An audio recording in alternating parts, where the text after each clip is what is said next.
Friends in Recovery, the Addiction Recovery Podcast, is brought to you by Genesis House, FirstNet, built with AT&T, and the Friends in Recovery community, a thriving network of individuals who are fighting back against the stigma of addiction. Join our hosts, Podfather, Jersey Ed, and Noontime with Skylar Noon, as they speak up about the real issues of addiction, treatment, and recovery. Friends in Recovery, the Addiction Recovery Podcast, is available on Facebook, Podbean, iTunes, and YouTube 24 hours a day, 7 days a week. Now, here are your Friends in Recovery. Hey everybody, welcome to Friends in Recovery Podcast.com. I am the Podfather, Mike Miles, and I'm here today with Noontime with Sky. That's right, Skylar Noon. I'll tell you, I am so excited. We're going to miss Ed. He's not here today, but we have a great guest, and it's good. I think you and I we do a pretty good job with this. I think it makes Ed a little bit nervous when he watches these shows, as he should be. Right. He's in sunny Florida. Yeah, I'm in freezing Massachusetts, and where are you at? New Jersey, right near Philadelphia, Jersey. Freezing. Right. I actually had a client this morning from Philly, and he was telling me about the Eagles, games, the pre-games. Oh yeah, in the parking lots and the Eagles fans are a whole nother level. Right, they really are. Fans is very different. In that movie with Bradley Cooper, I can't think of the name of it right now. Yes, I know exactly what you're talking about. Great movie too. It's oh man, Silver Lining. That's it. Yeah. And but you get to see all the fans. I just love those kind of movies. Those are great. But anyway, definitely. So I'm excited about our guest today. I am too. We're going to bring them in, but real quick, I want to give the helpline number out. Yep. So if you want to reach us, you can always call us at 617-379-1163. And you can also reach us at help@friendsinrecoverypodcast.com. Super. And also just a lot of kudos and thanks and admiration to Genesis House for sponsoring this. As you know, we've been doing this now. It's our fourth year, going into our fourth year, Friends in Recovery podcast, and loving it, And if it wasn't for Genesis House, we wouldn't be doing it. And, all the people I've sent down there over the years, and friends and family and loved ones, and just everybody, what a great place. I'm a true testament, 2008 alumni. 100%. And I have a friend who's getting out in the middle of the month, who's been down there now for a little over 2.5 weeks. And, he's doing so well. And I get goosebumps talking about it, because before he left, it was just, you know how it is when you're going, it's right. It's a nightmare. So many, unfinished things and so many questions and, insecurities, but things are going great. So bring on our guest. All right. Well, Rich is going to join us. And Rich, how you doing today? I'm doing great, guys. Thank you for inviting me to your program. Great having you. Rich, how do you pronounce your last name? I'm sorry, I don't want to butcher it. Capriola. Capriola. Nice Italian man. Yeah, That's right. So tell us a little bit about yourself and what you do and where you're from and what got you going with everything. I'm originally from Illinois. I spent 30 some years working in the field of education as an administrator for the state of Illinois. And then towards the end of that tenure, got involved in mental health by working at a regional mental health crisis center. We would have patients come to the crisis center from the emergency rooms. And I noticed that a large percentage of them not only had a mental health issue, but also a substance abuse issue. Yep. So I went back to the University of Illinois and earned a master's degree in addictions counseling, continued to work at the crisis center for a while until I was offered a position as an addictions counselor at Menninger Clinic in Houston, Texas. Wow. Menninger is a psychiatric hospital located in Houston. And I worked on both the adolescent unit and the comprehensive assessment and stabilization unit for over a decade. Wow. I was treating both adolescents and adults who had mental health issues and substance abuse issues. I retired from there a little over a year ago and set about to write this book for families and parents and anyone interested in learning about adolescent substance abuse. I intentionally kept it to around 100 pages because I wanted it to be filled with chapters that were easy to read but very informative, so that Hmm. a parent or family member or anyone interested in adolescent substance abuse could read it quickly and walk away with the idea that, okay, I've got this. I understand it a little bit better now than I did before. Well, Yeah. that's so interesting. And Houston, Texas, beautiful city, huge place. I've been down there a couple times. I went to a gang seminar in Houston, a police gang seminar, and it was sponsored by the LAPD, and we learned about gangs and Yeah. behavior, and it was one of the best times I ever had. But I didn't realize how big Texas was, but also how big Houston is. It's a big place. Are you That's back? Are you back in Illinois, Rick? No, I relocated to Houston. Oh, you're in Houston. I'm just outside of Houston, and I love it here. I don't miss the snow and the sleet and the cold weather. Although, as you probably know, Houston in Texas was hit by a major cold freeze Right, a right. couple of weeks ago, which Yes. completely shut down the entire Sure. electric grid for the state. Yeah, yeah. And there's still a lot of people trying to recover from that. Sure, sure. A lot of people from Massachusetts that are in the field of working with, telephone wires and electric wires. They went down there. I give them a lot of kudos because they Yeah. took time from their own jobs and went down to help out. And I was in Georgia when I back in the '70s and during a major snowstorm, and it just shut the whole state down. Yeah. 3 inches of snow, up here. I That's love seeing that, nothing. how the community, how things just come together. Like that Right. just reminds us why we're in the field we're in, Right. because Well, we you see people forget. come together. You know what I mean? Like that's awesome. Sure, That's very especially true. after the year we had last year, 2020, will never be forgotten. Exactly. So, Rich, I mean, when you said you work with adults and children, Yeah. with addiction, that's got to be tough. I mean, the adults, I work with adults, teenagers, adults, but the children, what was the youngest? Probably the youngest that I worked with was around 12 or 13 years Oh, of age. We didn't have an awful lot of those right, children that came to us. Most of them were, in I would say from the 15 to 17 age range. That was the majority of them. But there were a couple that came through that on our adolescent unit that were like 12, 13 years old. right. Well, with a lot of the addictions, I mean, I know up here in the Northeast, opioid, fentanyl has been such a prevalent, killer of people and just taken away so many lives, ruined so many lives. Was it very similar down there with the same type of addiction? Was it opioids? Not with the adolescents, or with the adults more so than the adolescents. What we Right, see with the adolescents is the alcohol and the marijuana. But right, I will say that when we look at the adolescent population, what we have known or what we have seen in the last 3 years is an alarming increase in vaping oh, marijuana right, and vaping nicotine. In the last 3 years, right, the percentage of kids who are vaping substances right. has increased significantly. Yeah, that vaping. I see the latest commercials. They show this.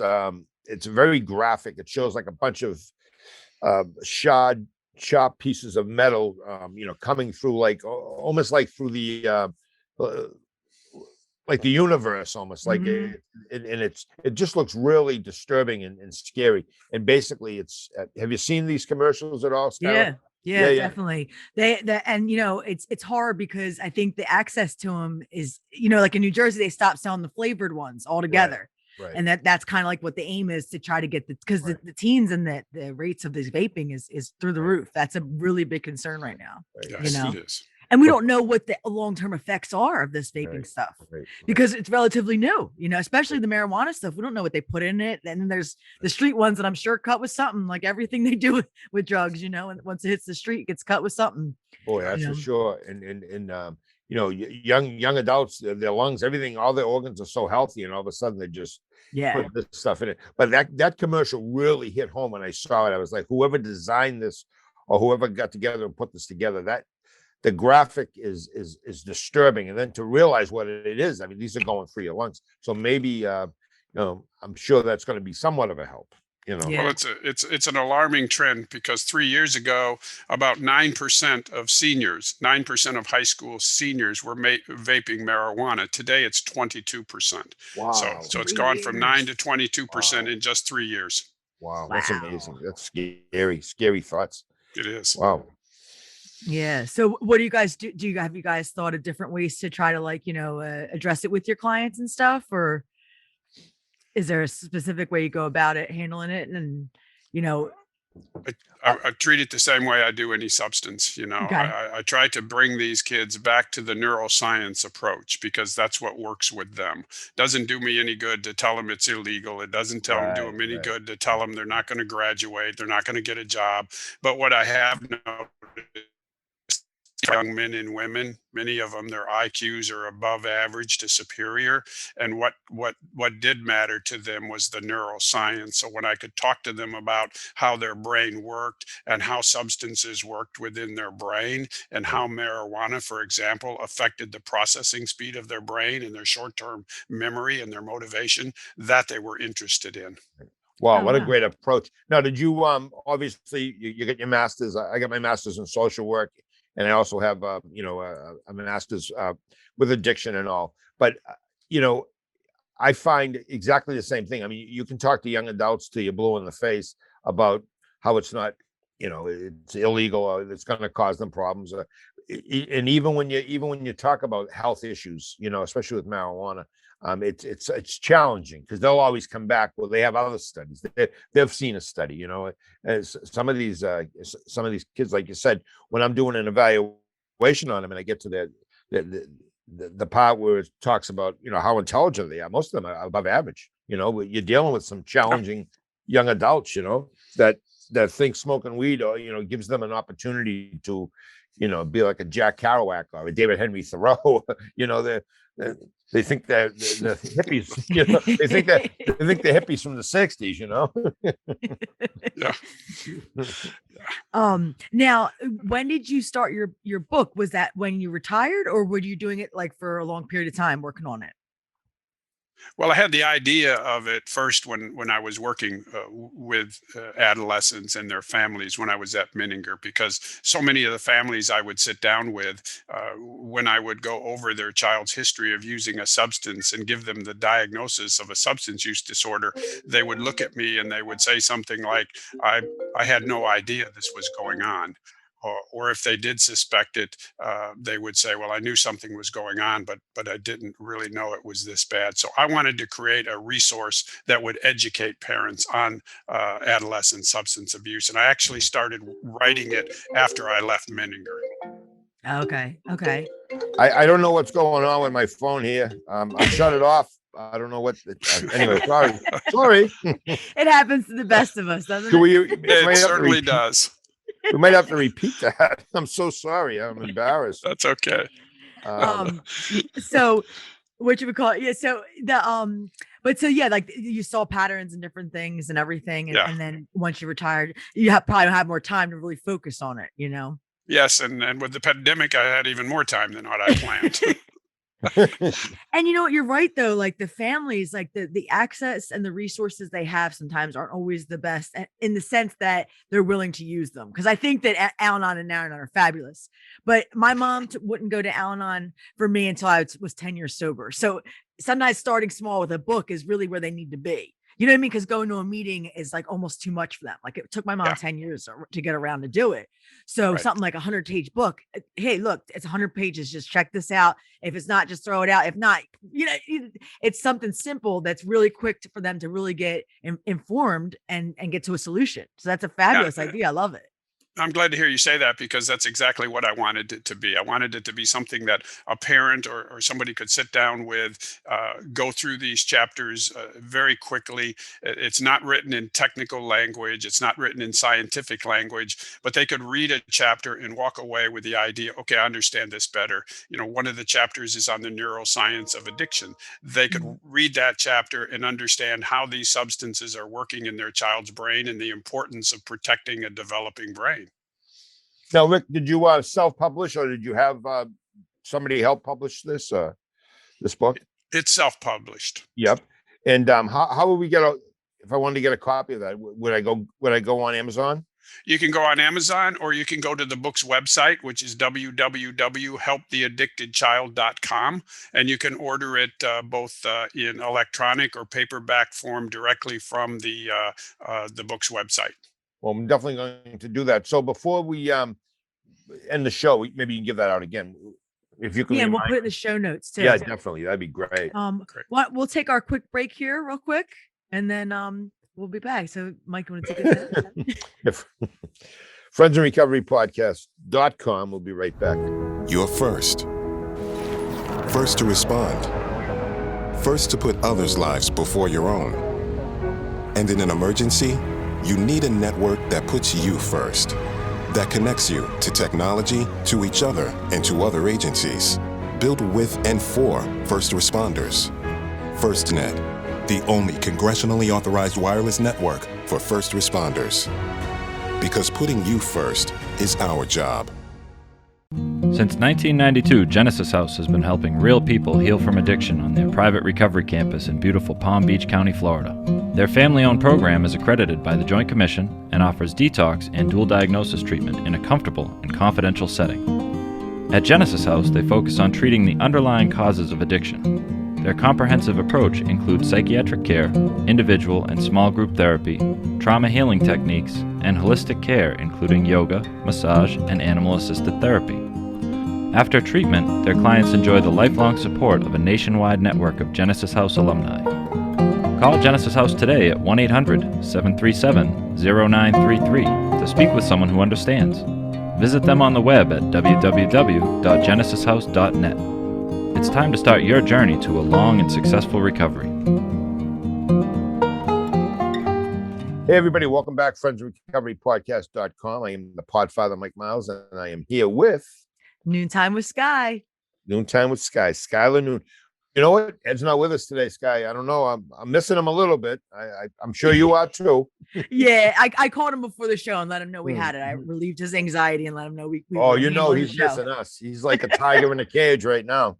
He was It's gonna so try. true. Yeah, he was gonna try to Skype in, but he's so busy, doing all the things that does. So Yeah, and flying, that takes a lot out of you. So yeah. I mean, that's a lot. So, well, I really wanted to give a real quick shout out to SoberPod. Absolutely. I've been posting Friends in Recovery selfies on the Facebook. So anybody like doing a Friends in Recovery selfie, and Carl did one, and I was like, oh my God, it's him. Carl's the man. He's the best. What a great crew they have. On our stuff. I know. Carl's the man. So I also want to give you guys the number to reach us is 617-379-1163. You can also email at help@friendsinrecoverypodcast.com. Also, there is a Friends in Recovery adventure group we have going on. We went walking in a hike in the snowshoes. Yeah, snowshoes, right? On a mountain, 8K. So next we're doing this month on the 27th this month, we are having a skating party. Oh, this ought to be great. My son's gonna love it. I mean, I might be walking. Yeah. But no, you're doing it inside or out? It's inside. So masks are worn, but it's really cool because I remember like a long time ago they had like a sober group where they did activities like this, but I haven't seen it in a while. So the fact that it's coming back, you guys are doing it. It's a lot of work, and I love seeing some of the pictures of the snow. Right. And all I can think of upside down. That was awesome. That was so funny. Yeah, good stuff. That's the stuff like we're doing it, like having fun in recovery is so important. And so like, how do we do it? And this is what we do. We just do it. Nike. We just do it, Just do it. That's right. So, but we have an awesome guest today. Yeah, we certainly do. And we have an awesome topic to come back to. Rich is a author and he wrote a book, The Addicted Child, correct? Yes. The Addicted Child. Yes. So we were going to talk about some things about the book and he was going to bring us up to speed with some things on that. I think we're going to start with some of the warning signs. Yes, I think one of the things I wanted to emphasize in my book for parents is warning signs, because many times parents miss these warning signs, and I've talked to parents who, after learning about all the information, have asked themselves, well, how did I miss the warning signs? They were right there and I didn't even see them, and then they start to feel guilty and wonder about whether they're a good parent and so on. So I have warning signs for substances like alcohol and marijuana. I have warning signs for eating disorders and self-injury, which often accompany a child's use of alcohol and drugs. Hmm. But as a general rule, and I cover the specifics in the book, but as a general rule, what I advise parents to do is pay attention to the changes that you see in your child.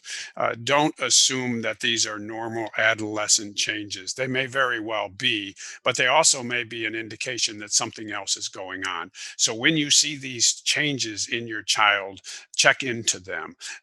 Some examples would be a child whose academic performance is starting to fall. Maybe they were making good grades and now they're not making good grades. A child who used to be very social and outgoing now becomes withdrawn and isolating. A child who used to introduce you to their friends now keeps their friends very secretive. A child who's used to take pride in their appearance no longer cares about what they look like. These are all warning signs that parents need to pick up on and not assume they're just normal adolescent acting out or developmental.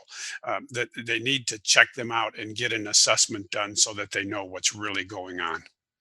Well, Yeah. those are, yeah, I'm sorry, Scott. But No, and that's true because sometimes I'm like, I have a 9-year-old and there's times I say, oh, it's probably age appropriate. There's times Right. I do that too. And I think that's just like a parent thing. So that's Of that's course. so valid. Right. And Yeah. I also think, over the years, having so many mothers come in with their sons and daughters, but mostly my clientele were mothers with teenage sons, sometimes daughters, very minute, but usually, and they were single moms, or if they were married, they were still the most active parent, with the child, taking them to their appointments. But what I found, and I was going to ask Rick if he's seen the similar thing, because we're kind of in the similar field. A lot of mothers take responsibility. They're going through a separation and divorce. So they think Junior is acting the way he's acting because of them. In other words, they're taking the responsibility and they think they're causing this behavior and this is when I think they're missing what's really going on. Do you agree with me, Rick? I do. I do agree with you. I think that happens many times where parents will just assume certain things are leading to their child's substance abuse, and they see the warning signs and they link it to something that's completely different than what's really going on. Right. Mm. And I find if a couple are going through a separation or a divorce, and they bring the mother will bring the son or daughter, to therapy, and they let me know right away, well, we're getting separated, and I think he's really mad at his father. That's because she's really mad at the father, and she's just assuming he's just probably neutral and he's got his own problems, and usually when I sit with a kid and find out what's going on with him, it has nothing to do with what mom and dad are going through. Although he's trying to be an ally to mom because he's with her most of the time. And this is when I find out they're dabbling in marijuana, mushrooms, or whatever they were doing, Yeah, Mhm. yeah. I think we see a lot of that. Absolutely. Yeah. Now, and you were mentioning having them assess. So like what is your like assessment and admission process? Like what do you usually go through with that? Great Well, question. the point that I'm making in my book is that you need to get a comprehensive assessment. Certainly, you need an addictions assessment, which is what I was doing. I was assessing a child. I would and give them a diagnosis of a substance use disorder if it was applicable. But my point is, you need a comprehensive assessment. So certainly, you need the addictions assessment. You need a psychological assessment or a neuropsychological assessment. You need a complete physical examination of your child, a good physical workup, which includes a lot of blood work, maybe an MRI. A lot of basic information is obtained from that. You probably need an assessment on the stage of change. Where is this child? Most of the ones that I worked with were in the pre-contemplation stage. A few were in a contemplation, but most were in the pre-contemplation or the denial stage. So you need this complete workup on your child so that you can get a comprehensive diagnosis and a comprehensive treatment plan. And if there's an underlying issue, a mental health issue, which happens, you need a treatment plan that's going to address both the substance abuse disorder and the underlying mental health issue. You have to treat both. Right. Mhm. But, I'm very fortunate. I worked at a facility for 10 years actually, it was my internship when I was getting my master's, called Arbor Counseling up here in Massachusetts. Mhm. And I worked with a Harvard graduate. My supervisor was Julie Wheeler, and I can't thank her enough. If I got a smidget of her ability, then I feel fortunate. And I worked with her for 10 years, and I didn't make a move without her. And she was just she is an amazing therapist. But the evaluation that we used at Arbor Counseling was a psychological social evaluation. So when I started my own business where I'm in substance abuse, I just added a substance abuse component to that, even though there was a small one there, but it's a bigger one now.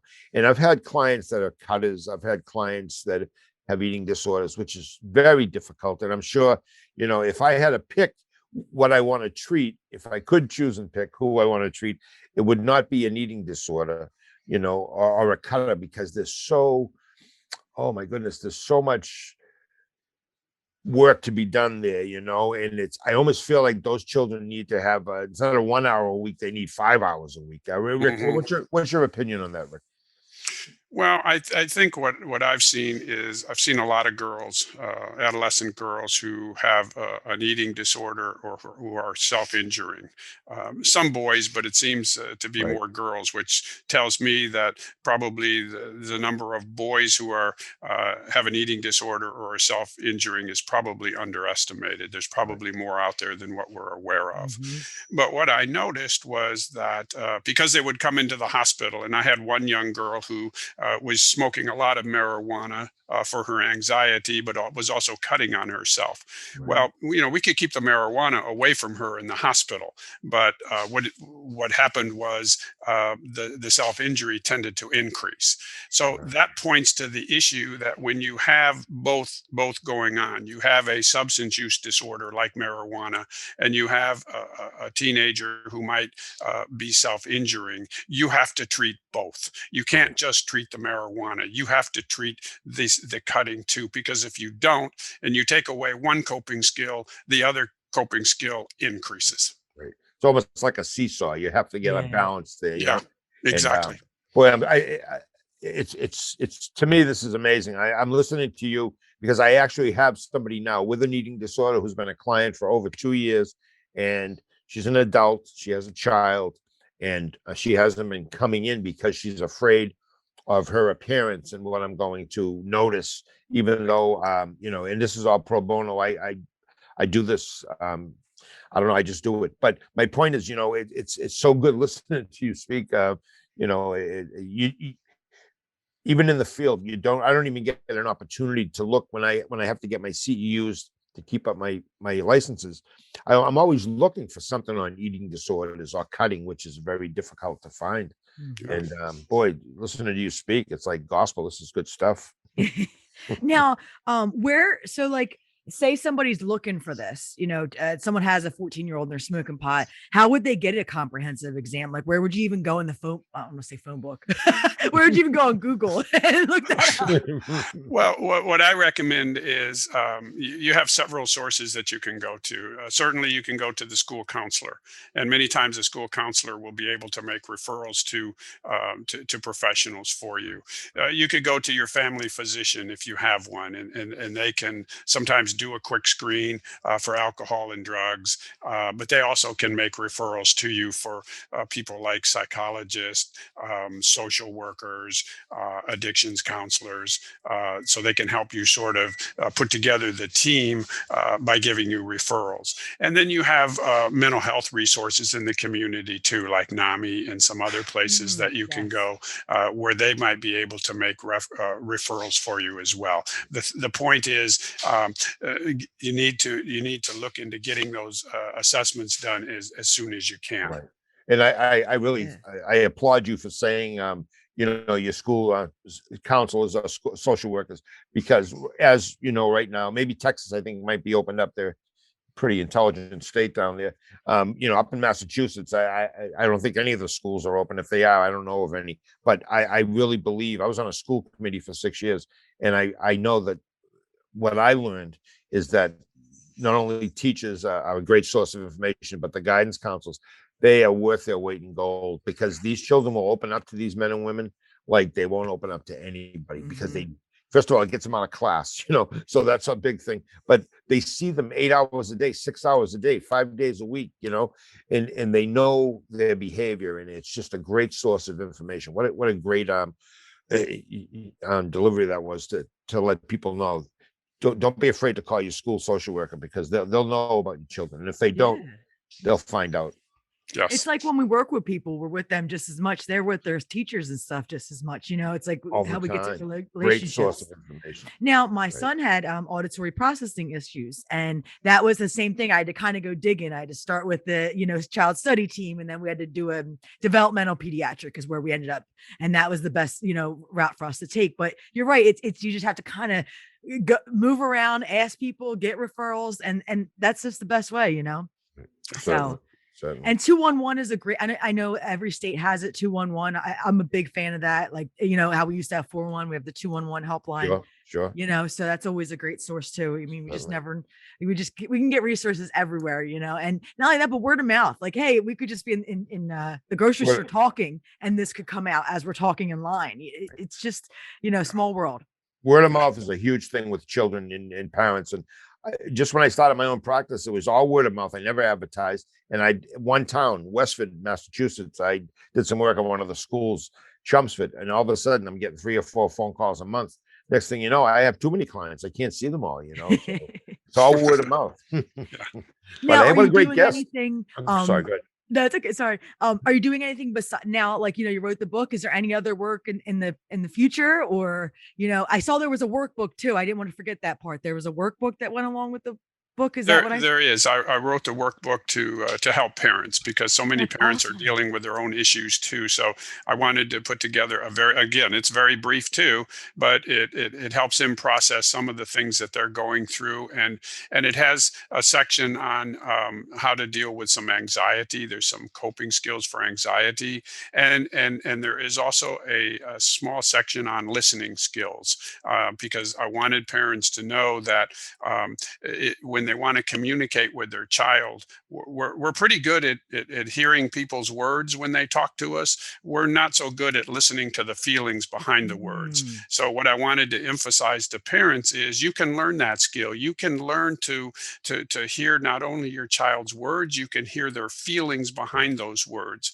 It takes practice, but you can do that. And when you can establish that communication with your child, you're more likely to be able to work with them in understanding why they're using a substance, and to encourage them to get away from it. But you can practice these skills so that you're hearing not just their words but their feelings. Wow, great advice. I'm like, I think you practiced that with your son. I mean, that you had to go through the same thing with your son. So that's a great example. Certainly. So awesome. Well, we were so glad for having you today. And now we're going to put in the show notes all the information of where to get your book and everything. And we hope to have you on again as well. Mike, did you have any other No, Rick Caspriola, you've been awesome. just a wealth of knowledge, information. You know what? Skylar and I were talking before the show. Just both of us weren't having the greatest of days, but I know. I'll tell you, you've just put some zip in my step here. Just listening to you. I didn't take notes, but I'll be able to get the show notes, because you've given us some great information. We really appreciate it. It's so true, because when we got on here, I said Rich might have to help us because we're not having a mental health day. And then look, by the end, we're both smiling, and he did his job. He served his purpose. Thank you, Rich. You're very welcome. You guys are doing great work and being really helpful, I'm sure, to a lot of people out there. If you get comments or you get questions, or you guys come up with some other thoughts, there's a lot of issues that we didn't have time to address here. But if you'd like to have me back to address some more of these issues, I'd be more than happy to do it. Certainly. And if anybody wants to get in touch with you, I know they're going to see the show notes, but maybe just one more time, how would they get in touch with you? Go to the website. You can order the book. You can contact me directly. The website is www.helptheaddictedchild.com. Super. Got it. Oh, man. I'll tell you, Caspriola, you've been a great guest. Thank you so much. Thank you, guys. You've been wonderful. And again, thank you so much for having me on the program to talk about this issue. It's been wonderful to be with you. Thank you so much. Thank you. Look forward to reading your book. Okay, thanks. All right. Bye-bye. Skylar Noon, what do you think of that? Wow. It's awesome. We have to get that book. Yeah, definitely. Definitely. It's so funny because, both of us were saying earlier, we just, I both know. feel a little shitty and all of a sudden, bang.